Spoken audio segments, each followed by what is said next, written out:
Let's get to wide receiver 5 in the class, Matthew Golden, the speedster. Matt, what's the eval on Golden?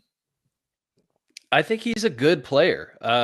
I was surprised when I started hearing so much first round buzz on him because, even before the combine, when he ran the 4.29, I was hearing guys like Lance Zierlein, Dane Brugler, Daniel Jeremiah, like really connected NFL guys that had him in their top 2 or 3 wide receivers. And I'm like, oh, wow, like I need to watch this guy because he's a Devy name. I play in Devy leagues and didn't really do anything at Houston. Right. The production at Texas was just okay. And then all of a sudden, we're hearing about him as a first round talent. And I was surprised.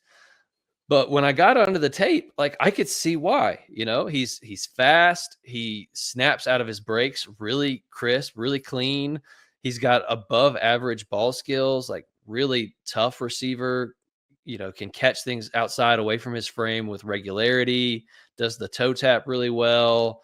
Like overall, I don't think he's elite at anything, but he's good at everything and great at some things. So yeah, he's a good prospect. I've got him just a tier below the other guys that we've talked about in my film grades.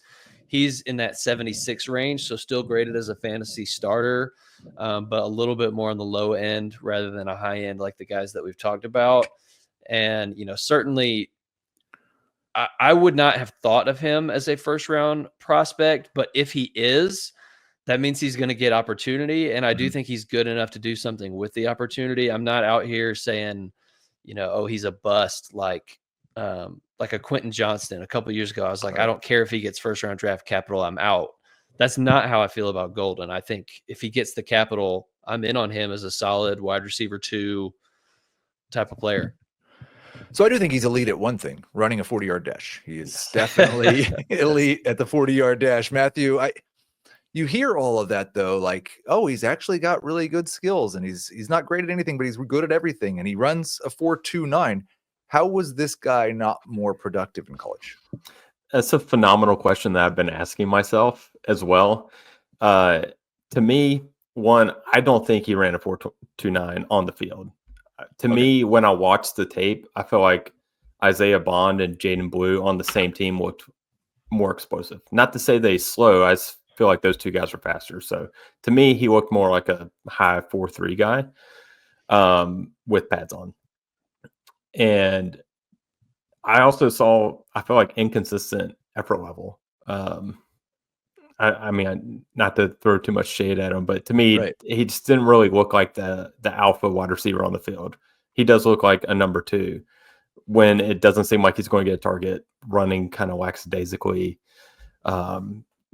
Just didn't seem like a full effort player all the time. So I think he has high upside. To me, if I had to comp him, I'd say like a Jordan Addison kind of player. Probably best as a number 2 on a team. Doesn't really matter if you can run a 4.29 when you're running the 40-yard dash if you don't play at that speed regularly. Yeah. And if your effort's not consistent, both of those things matter. Matt, you mentioned earlier the fact that there is talk that he could sneak into round 1 in this draft, and maybe the 40 time helped with that. Or with your kind of where you've tiered him at right now, is that assuming a late round 1 draft capital, or will you be moving him up if that happens? No, I'm already assuming that. I think he was trending towards being a first round pick even before the combine. I mentioned all these connected NFL guys were touting him as a top wide receiver in the class. And then the combine, I think, just cemented it. To me, first round seems like a lock at this point. I'd be shocked if he wasn't a first round pick. He's been invited. He's attending the draft on day 1. Like I think he's a lock for that. So I'm not going to double count it. I'm not going to bump him up my rankings. That's already projecting that in my ranking of him.